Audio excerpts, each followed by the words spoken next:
Freakonomics Radio is sponsored by Pacific Life Insurance. From pinky swears to I do, you make promises throughout your life. For nearly 160 years, Pacific Life has been helping you keep them by protecting those who matter most. Pacific Life, the power of a promise. Ask a financial professional how Pacific Life can help you create a more confident financial future. Pacific Life Insurance Company, Omaha, Nebraska, and in New York, Pacific Life and Annuity, Phoenix, Arizona.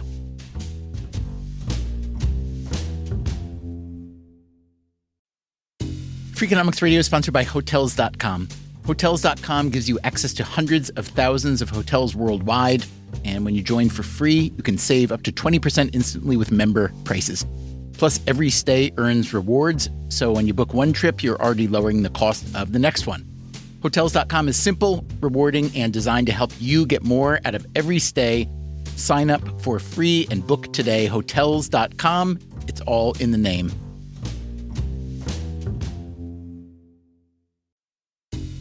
Freakonomics Radio is sponsored by TalkAboutPD.com. Let's talk about Peyronie's disease, or PD. It's not widely talked about, and some men may feel reluctant to bring it up, but it's more common than you would think. PD can happen when scar tissue builds up under the skin of the penis, causing a curve with a bump during an erection that for some men may lead to pain during intimacy and impact mental health.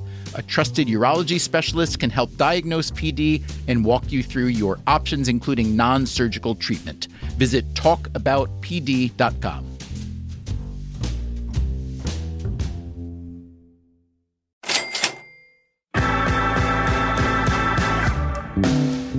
Please identify yourself, name, rank, serial number, whatever version of rank and serial number you wish to convey. I'm Ed Glazer, the Fred and Eleanor Glimp Professor of Economics at Harvard, where I also direct the Taubman Center for State and Local Government and the Rappaport Institute for Greater Boston. Okay. You've said that a few times before. The short version is that Ed Glazer is an economist at Harvard, and he studies a number of interesting things. But his obsession seems to be with the city. In fact, we did another podcast with him a couple years ago called Why Cities Rock. Glazer looks at cities from a number of angles: how they deal with housing booms and busts, how they incubate ideas and wealth, how much cities pollute compared to suburban and rural areas. Glazer argues that cities are in fact very green, primarily because if you live in a city, you share so many resources with so many other people. So, Ed Glazer is what you might call an urban environmentalist. It is not, as you can imagine, an overcrowded field. So I was interested to see a new paper that Glazer wrote called The Supply of Environmentalism. What does he mean by that? The conversation starts here. I actually do believe that almost all environmentalists are motivated by relatively benign forces and they're trying to do good for the world. And I do not think on net that environmentalism isn't a good force. I believe on net it is. There's a but, isn't there? You're just waiting for the but. But I do think that in the sales pitch, in the persuasion process, inevitably decision rules get simplified. Inevitably, we move things down to sound bites. We move things down to simple implications. And sometimes these just mean that we get results that are less than perfect. In some cases, we can get results that are completely the reverse of what we wanted.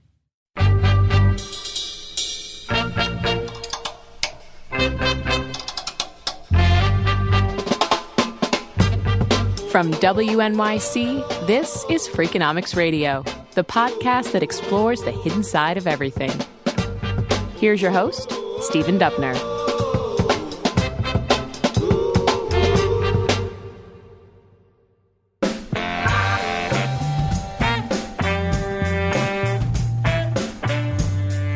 Today, we're talking with the economist Ed Glazer about what he calls the supply of environmentalism. Now, what does that mean?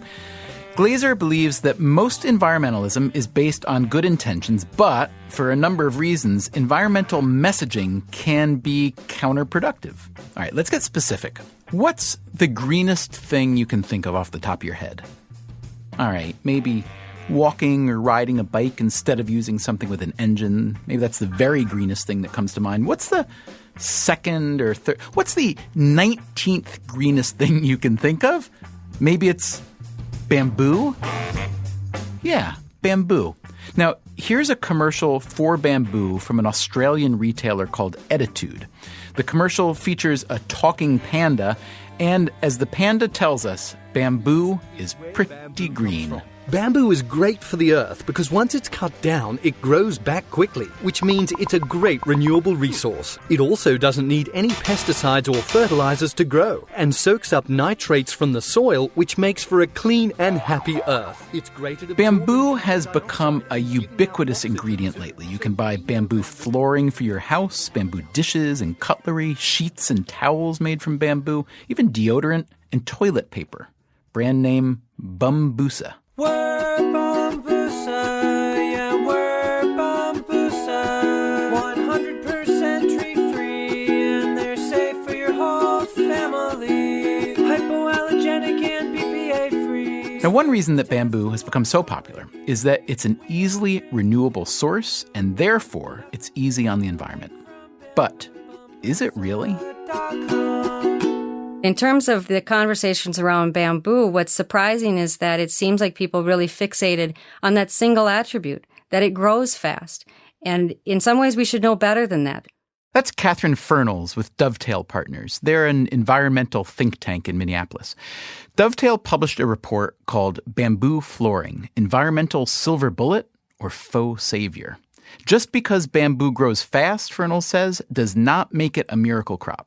There's all kinds of things that grow fast. Corn grows fast, and we've heard all of the negative impacts of some types of ethanol production. So that's what's surprising, is with how sophisticated environmental conversations have become, too often still we just go back to single attributes and we forget to look at the whole context of how things are produced. The context of bamboo production, Fernals says, is a bit more complicated. Most bamboo, to be economical for an export market, is going to be cultivated in an intensive way. And so that generally means monoculture. It's going to be one species, or maybe a few different species, but all bamboo in a cultivated area, and most likely with intensive inputs like fertilizers and chemicals to boost that productivity.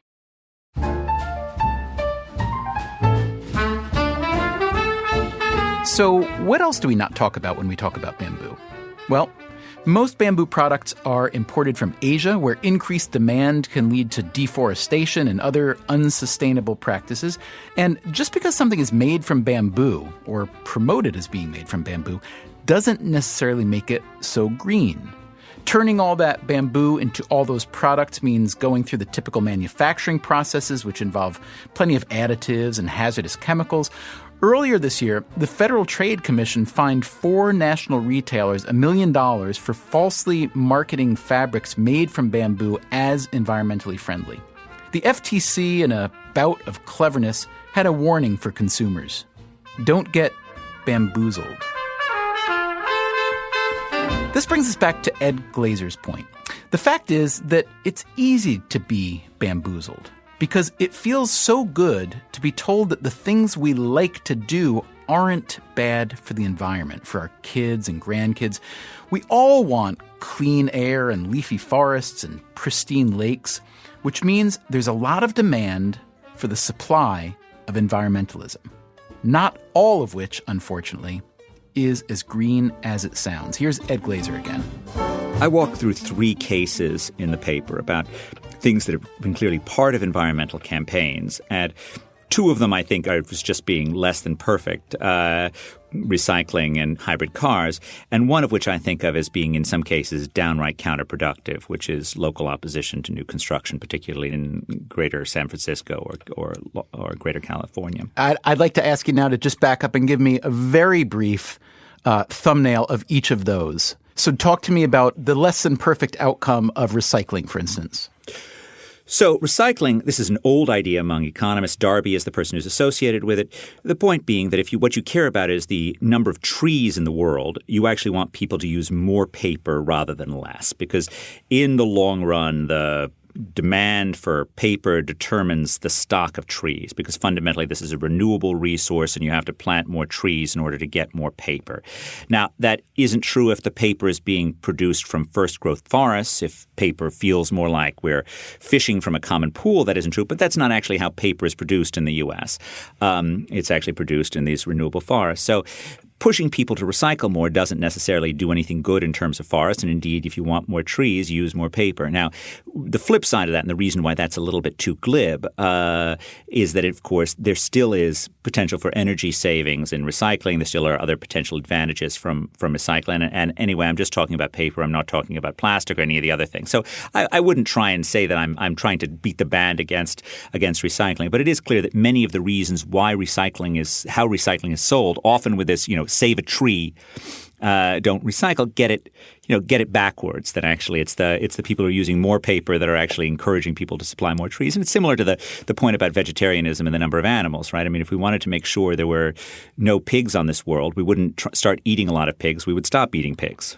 Another classic recycling argument is, let's say paper or plastic cup versus ceramic mug. And it's held by many people that it's somewhat close to a sin to use a disposable cup when you have a ceramic one at your disposal. And yet you have to consider the energy associated with the ceramic mug, not only making it and how long it lasts and so on, but every time you wash it, the hot water it consumes and how that water is produced, where's the electricity come from, the detergent in the drainage and so on, using the water with which to wash it, the time involved and so on, versus throwing away a paper cup. So what do you know about that beyond what I just blathered, and where do you stand on that? So I think I'm not going to take a stand specifically on recycled cups versus not, but I know that what, as economists, we would tell people is to, perfectly calculate the full environmental consequences of everything that you're doing and then make the appropriate choice taking that into account. We also know that that's an absurd thing for people to say, and part of the recycling story is that we boil things down to a soundbite, i.e. please recycle, and as a result, we don't necessarily get always the perfect outcome. So it may be that most of the time using the ceramic cup is actually the right thing to do, but there surely are cases where it's not, and we don't have any ability to nuance because we're following a bright line rule. And we could go on and on, electric hand dryers in a bathroom versus paper towels and probably 100 other examples. The bottom line is I certainly don't know. I'm guessing you don't know. Somebody probably knows if they take a lot of time to figure out each case, but your point is a larger one, yes? Yes, it is. It's that because this works through this public market, you inevitably get towards simple bright line rules, some of which can be imperfect.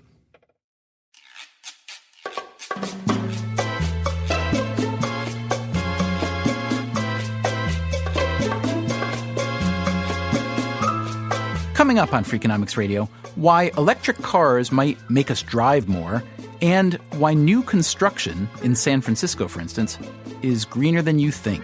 Here is probably the area in which I both am least convinced by the pure benevolence of the persuaders and most convinced that the effects are actually counterproductive from an environmental point of view.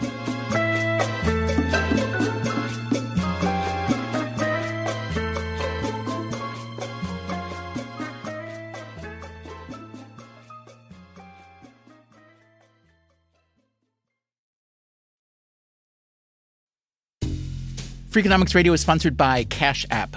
Bitcoin is often talked about as an investment, but it was built to be used. With Cash App, you can actually do that. Send Bitcoin instantly, pay at local Square businesses that accept it, or move it to your own wallet whenever you want. It works more like real money and less like something locked in an account. For a limited time, new customers can get $10 added to their balance. Just use code CASHAPP10 when you sign up. And don't forget this part, send at least $5 to a friend in the first 2 weeks. Terms apply. Cash App is a financial services platform, not a bank. Banking services provided by Cash App's bank partners. Bitcoin services provided by Block Inc. brand. For additional information, see the Bitcoin disclosures at cash.app/legal/podcast.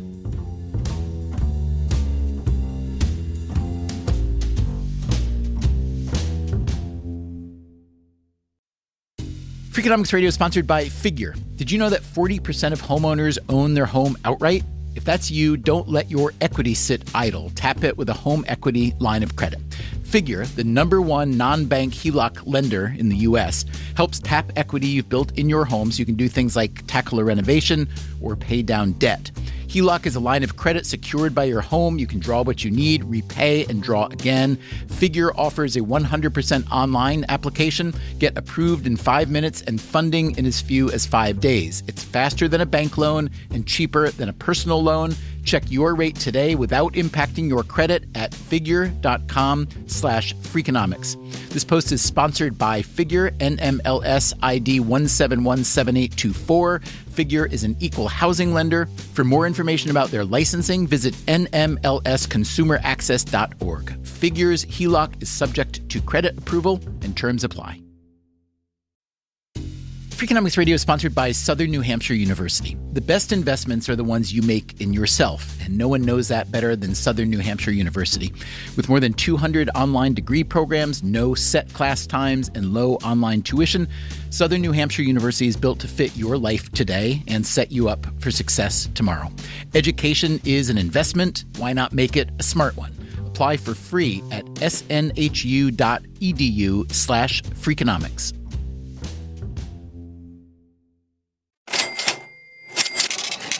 From WNYC, this is Freakonomics Radio. Here's your host, Stephen Dubner.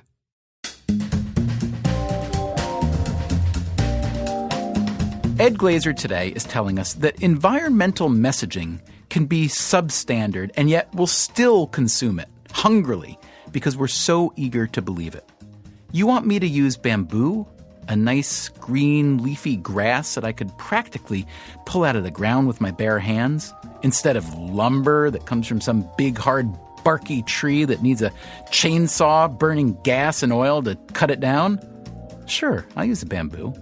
Now, obviously, we're all susceptible to marketing messages, but just because someone says something doesn't make it true. For example, I am a cat. I am a cat.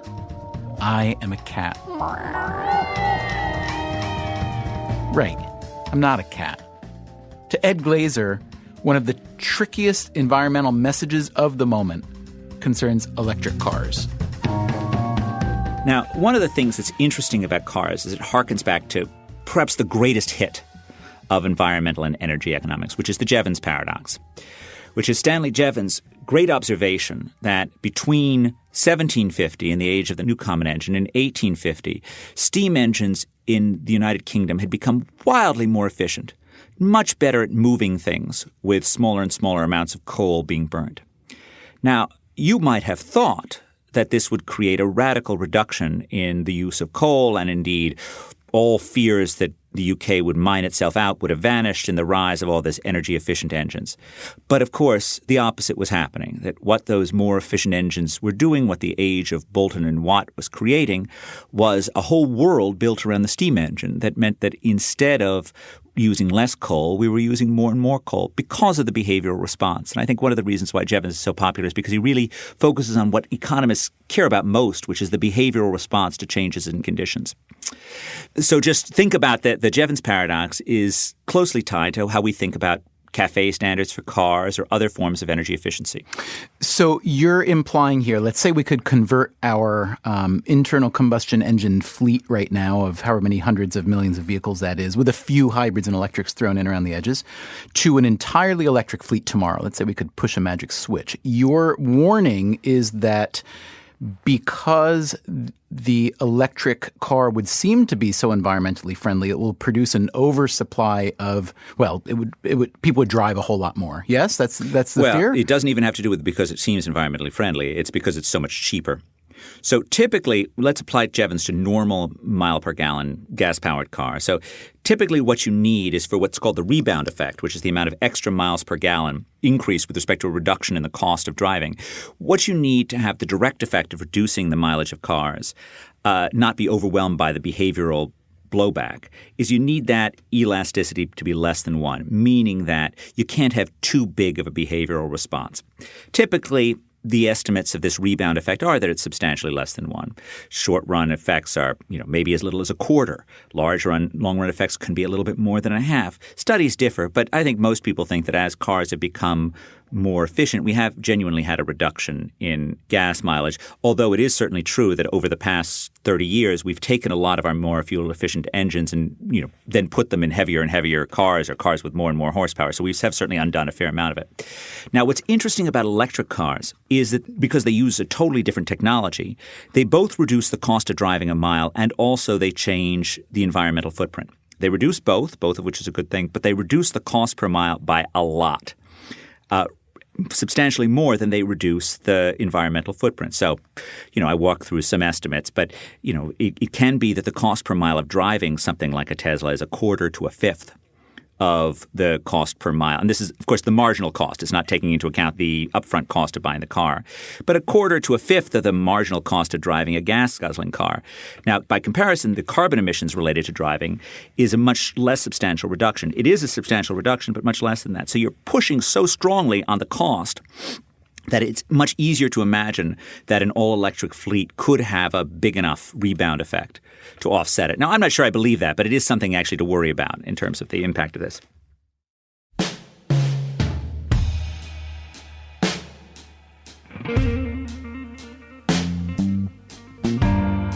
Your third example in the paper has to do with development regulations. Can you talk us through that? Yes. Yeah. Mm-hmm. So here is probably the area in which I both am least convinced by the pure benevolence of the persuaders and most convinced that the effects are actually counterproductive from an environmental point of view. So the point is that there are certain parts of the country, like San Francisco, that are intrinsically incredibly green. If you just think about the climate of San Francisco, it requires very little heating in the winter and very little cooling in the summer. And parts of the older areas, the core dense areas, are also endowed with excellent public transit. And as a result, building more housing there is about the greenest spot in the country in which you could do so. Now, you would think that environmentalists who were interested in minimizing America's carbon footprint would therefore be beating the band to increase the amount of production around the San Francisco Bay. Because indeed, it's just that production that will ensure that we live in an area that is environmentally sensitive rather than an area that is environmentally difficult. But of course, the opposite is the case. For 45 years, San Francisco has been a center for environmental activism that was focused on restricting building in greater San Francisco. And it became increasingly difficult to build in San Francisco. The Supreme Court of California also helped with the Friends of Mammoth case, which required an environmental impact review for any large-scale development in California. And those environmental impact reviews are intrinsically flawed because what they do is they ask about what the local environmental impact is of the project, but not the global environmental impact of not building the project. Because every time you say no to a project in greater San Francisco, it means that you're saying yes to a project somewhere else, right? I mean, the rate of household formation in the U.S. doesn't get to be determined in San Francisco. They just get to determine whether or not it happens there. So if you turn off building in Berkeley, it turns on outside of Houston. It turns on outside of Las Vegas. And in order to ask yourself whether or not this local environmentalism is good environmentalism, you have to compare the carbon emissions associated with building in Houston versus building in San Francisco. And I think once you start doing that, the oppositions of local building in coastal California look like they have it backwards. So that is fascinating and it makes sense. On the other hand, we can't really, on that kind of environmental issue, we can't profess to be that surprised, can we? Because this is basic NIMBYism, isn't it? I don't want – yes, of course I'm an environmentalist unless my environmentalism requires me to do something right here that affects me in a poor way. Now, some people are incredibly selfless and altruistic.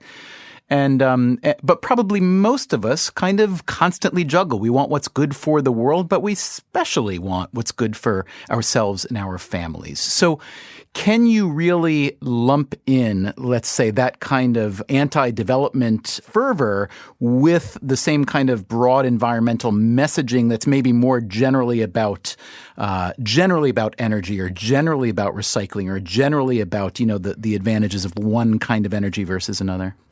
Well, I think you're exactly right in that it is precisely because it is motivated by fairly personal issues rather than a generic altruism that it has been more likely to not be to the environmental good. I think that's exactly right. In terms of lumping it together, I think all of this stuff is on a continuum. So I don't think of this as being radically different. I think, if you ask my neighbors who are opposing development for allegedly environmental reasons, they would think that they are thinking globally and acting locally and part of exactly the same crusade as – and in some sense, the job of the economists is to create something of a hypocrisy tax, right? To say you can oppose the development, but you can't pretend you're doing good for the environment. You have to at least admit that what you're trying to do is to make your own commute a little bit easier water or to not have to deal with the construction on your street corner. You're not allowed to pretend that you're doing good for the world by doing it. Gosh, that's a great way of putting it, because I think that's a struggle that most right-minded people have, and let's assume for the moment that 100% of us are right-minded. We want what's good for ourselves and our families and the ones we love, and we want to punish everyone else not very much, right? Let's assume that's the case. And yet, I guess what I'm taking from hearing you talk is that the message of environmentalism is too often the bright line or the black versus white that doesn't allow for that contradiction to kind of live within us.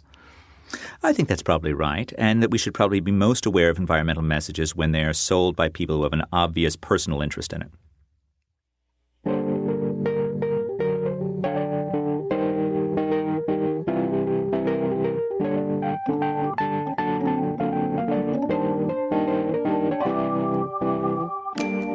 That makes sense, doesn't it? Follow the money and follow the incentives. Like earlier, when we were talking about bamboo, the anti-bamboo sentiment came from Dovetail Partners, which is, quoting itself, a trusted source of environmental information. Now, their arguments against bamboo sound perfectly legitimate, but we should note that among Dovetail Partners' many sponsors are the American Wood Council, the Forest Landowners Association, the kind of folks who might not be crazy about all that Asian bamboo being turned into floorboards and toilet paper. And if you think the incentives get murky in marketing, just look at how environmental ideas are handled in politics. You remember when ethanol made from corn was thought to be the next great green energy breakthrough? Ethanol turned out not to be as green as promised, and I'm sure you'll be shocked to know some of the politicians who subsidized it had their own incentives. Al Gore, back when he was vice president, was a big supporter of ethanol subsidies for corn farmers, but a few years ago, at an energy conference in Athens, Gore admitted that it had been a bad policy. So why'd he support it? One of the reasons I made that mistake, he said, is that I paid particular attention to the farmers in my home state of Tennessee, and I had a certain fondness for the farmers in the state of Iowa because I was about to run for president. Hey, give the man 2 points for being honest at least, right? Now if we can only get that talking panda to come clean about bamboo.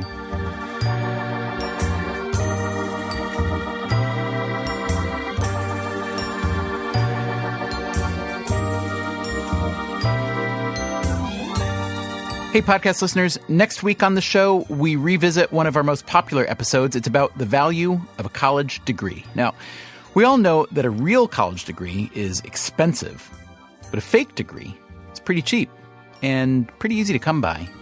We negotiated the price for my bachelor's, master's, and doctorate with no work whatsoever. Wait, you bought a bachelor's, master's, and a doctorate all at once? Sure, triple combo, have it backdated, with transcript. What's a college degree really worth? That's next time on Freakonomics Radio.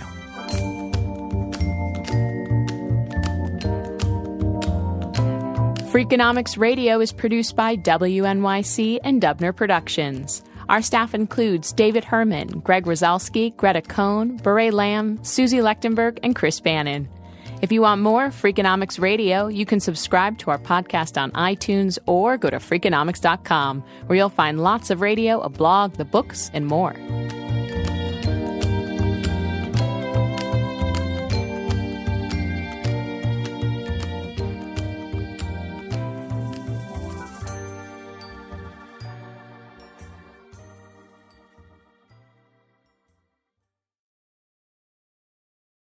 Hi, I'm Angie Hicks, co-founder of Angie, and one thing I've learned is that you buy a house, but you make it a home. Because with every fix, update, and renovation, it becomes a little more your own. So you need all your jobs done well. For nearly 30 years, Angie has helped millions of homeowners hire skilled pros for the projects that matter. From plumbing to electrical, roof repair to deck upgrades. So leave it to the pros who will get your jobs done well. Angie, the one you trust to find the ones you trust. Find a pro for your project at Angie.com. Talk about regrets.